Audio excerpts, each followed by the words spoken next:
आज की क्लास में हम आचार्य रामचंद्र शुक्ल जी का जीवन परिचय देखेंगे। ठीक है दोस्तों, ये आपकी परीक्षा की दृष्टि से बहुत ही इम्पोर्टेंट आपका जीवन परिचय है, तो इसको आप तैयार कर लीजिएगा अच्छे से।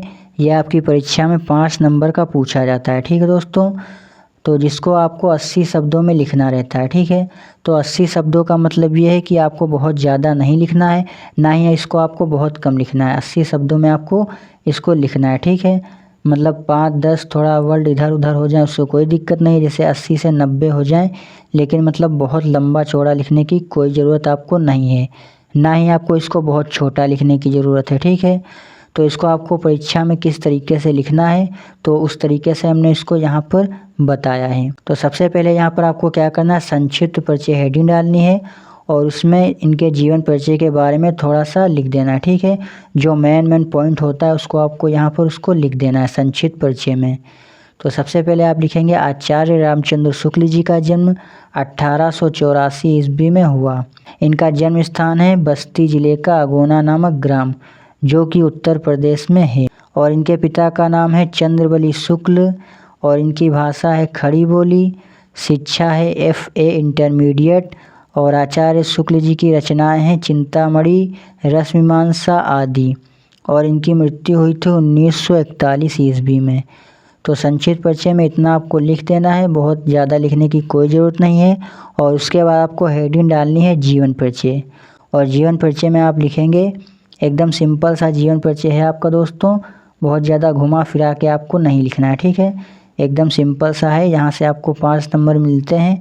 तो इसको आपको बहुत अटपटा के मतलब घबरा कर इधर उधर का नहीं करना वर्ड, हमने एकदम सीरियल वाइज यहाँ पर लिख रखा है शब्दों को, तो इसी तरीके से आपको अपनी बोर्ड परीक्षा में लिख देना है। ठीक है, तो आचार्य रामचंद्र शुक्ल जी का जन्म 1884 ईस्वी में बस्ती जिले के अगोना नामक ग्राम में हुआ था। इनके पिता का नाम चंद्रबली शुक्ल तथा माता का नाम विशाली देवी था। शुक्ल जी को बचपन से ही पढ़ाई लिखाई में बहुत रुचि थी। उन्होंने हिंदी, अंग्रेजी, संस्कृत, बांग्ला आदि भाषाओं का गहन अध्ययन किया। उन्होंने 19 वर्ष तक काशी नागरी प्रचारिणी पत्रिका का भी संपादन किया।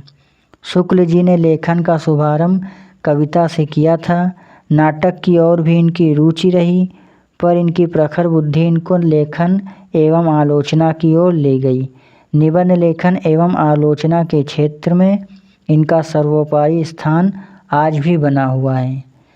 जीवन के अंतिम समय तक साहित्य साधना करने वाले शुक्ल जी का निधन 1941 में हुआ, इतना आपको लिख देना। ठीक है दोस्तों, और इनकी मुख्य रचनाएं कौन कौन सी हैं, तो मुख्य रचना आप हेडिंग डालेंगे, उसमें आप लिखेंगे निबंध आलोचना। तो निबंध में आप लिखेंगे चिंतामणि तथा विचार विधि, और आलोचना में आप लिखेंगे रसमीमांसा, त्रिवेणी, सूरदास। इनकी रचनाएं तो बहुत सी हैं दोस्तों अगर आप देखें, लेकिन आपको उतना डिटेल में जाने की कोई ज़रूरत नहीं है, यहाँ पर इतना ही आपको लिख देना है। ठीक है दोस्तों, तो इसी के साथ ये जीवन परिचय आपका कंप्लीट हो जाता है।